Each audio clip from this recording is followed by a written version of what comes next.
Joining me now from Washington is the host of Hardball, Chris Matthews. And Chris, you have no issues with power outages. We see you just fine. I know we've been covering these power outages. But let's talk about the power that's been charged into the GOP side of the presidential race. Your reaction to the speech? Well, I think he laid down the fight here. He said the line is, I'm not going to be for nation building overseas. I'm going to build bridges here at home, not over there.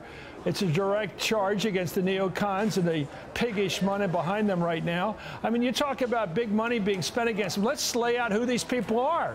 Let's not just talk about ads as if they're coming from God.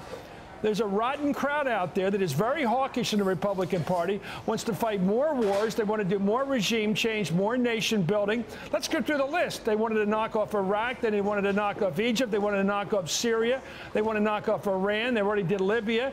It's really worked well for us, hasn't it? This continual effort to knock countries apart, to create instability and chaos, and then say we're going to create Western-style pro-Israeli democracies. It's all nonsense. It's always been nonsense. I think the Republican voter out there, not the piggish money people, but the regular voter is not going to stand for it. Look at the latest poll we have from Pennsylvania, a regular state, pretty much a bit Democratic, but not too Democratic a state.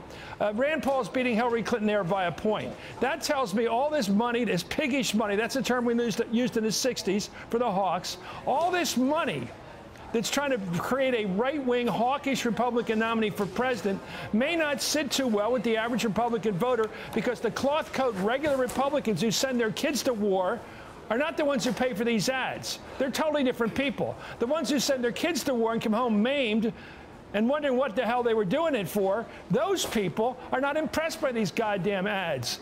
I wouldn't even talk about ads, and I certainly wouldn't put them on free, Tom. That's what we should stop doing. Stop running right-wing ads for free on our network.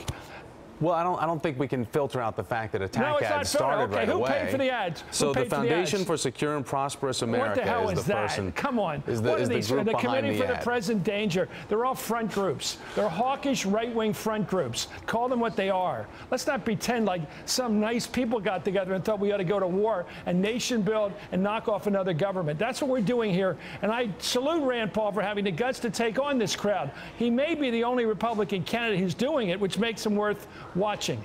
So as we look at the other issues for Rand Paul and where he stands on the issue, Chris, as we talk about immigration reform, he wants the GOP to abandon their fixation on amnesty, and he favors smaller U.S. military presence overseas, as we've just talked about, opposes this federal ban on marriage equality.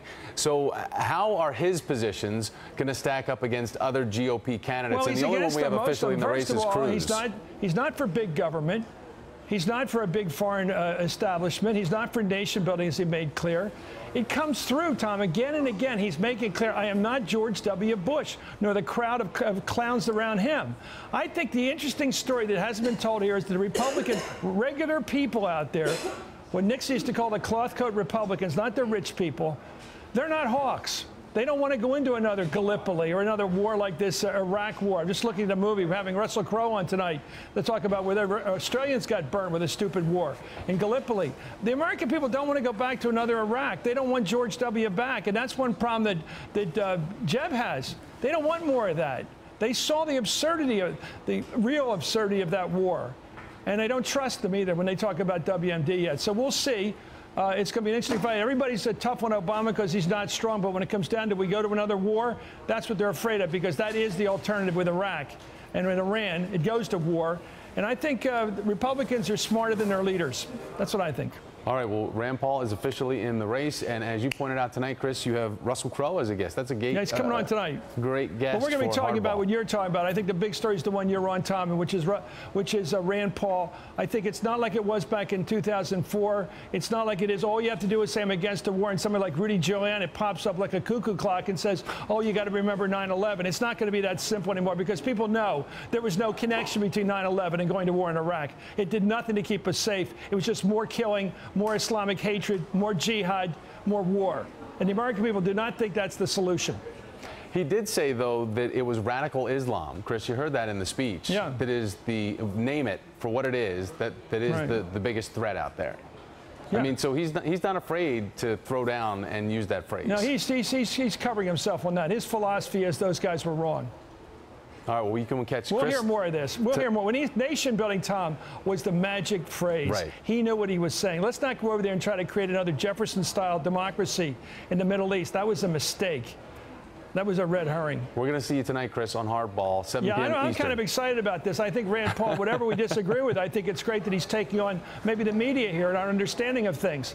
And these commercials, I really got a problem with these right-wing people that put these commercials out. And all of a sudden we're playing them again. I could kind of tell. Why are we playing them? Well, make a list of who the donors are next time. List the donors every time we run an ad. Well, that'd be a good start. It was the Foundation for Secure and Prosperous in America. I don't know. Okay, well, let's find out. All right, I'm going to get on it right now. I'll be right with you. Good move. Chris Matthews, thank you, sir. Thank you.